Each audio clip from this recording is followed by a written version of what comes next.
شابة أمريكية غزة دفعتني للتعرف على جمال ثقافة العرب وعلى الإسلام والمسلمين. I don't know about you all, but since October 7th, I feel in a way like I've woken up. I just feel like I've come out of this post 9/11 trance of Western anti-Muslim Islamophobic socialization.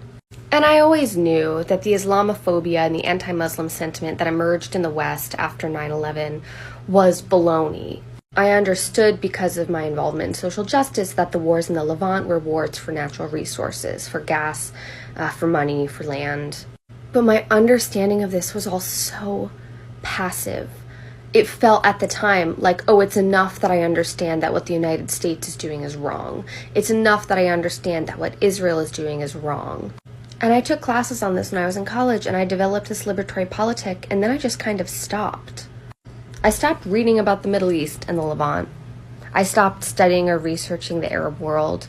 I stopped getting to know Muslim people and Arab people because, based on white supremacy, they didn't move in the same circles in which I moved, and I used that as an excuse to kind of shut down and not continue my learning. And I do feel shame about that, and I do feel embarrassment about that, but I understand that my shame and my embarrassment help no one. They don't contribute to any cause.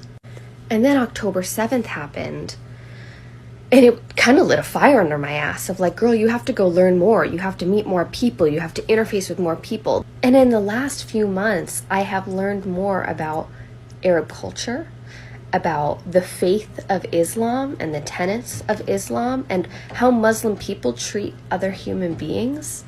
I've learned about the difference between Turkish coffee, Jordanian and Syrian coffee, Palestinian coffee, and the rituals that connect people in their homes to not only intergenerational joy and pleasure of like sharing coffee together and having conversation, but these cultural touchstones of mindfulness and of daily practice and in grounding and rooting in their land and their people.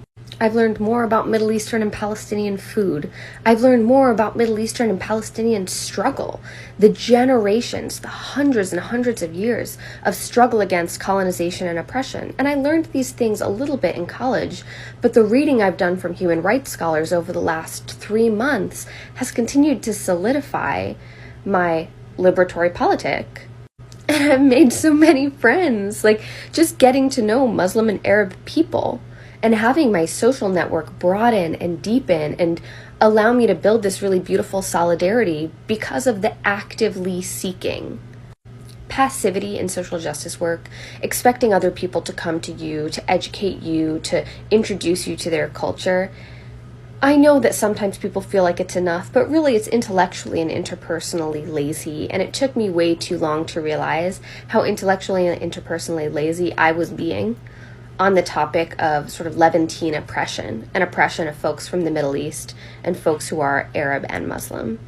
And not only is the beauty of learning about their culture, their beliefs, their rituals stunning and gorgeous and rewarding in and of itself, but selfishly, it's rewarding because of what it undoes in my kind of sick Western socialized psyche.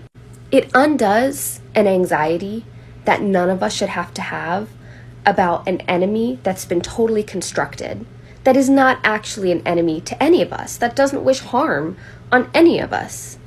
As a Jewish woman, being able to interrogate the enmity and the animosity that's proposed and presented between Jewish and Arab people as something natural, like meeting Arab Jewish folks, come on, meeting Palestinian Jews, it directly contradicts this positioning of us as adversaries. And that means I get to experience the comfort.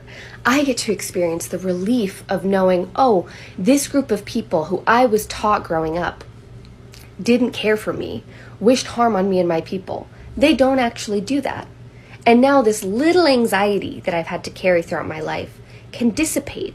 It can leave me alone because I know that that bias is farce. I know that that was bullshit, that was fed to me so that I could become part of a machine and part of a system that does harm to Arab and Middle Eastern people. as always, free Gaza, free Palestine, free the West Bank, and the apartheid, and the occupation, and the genocide, and the bombardment of Gaza. And more than that, meet one another, love one another,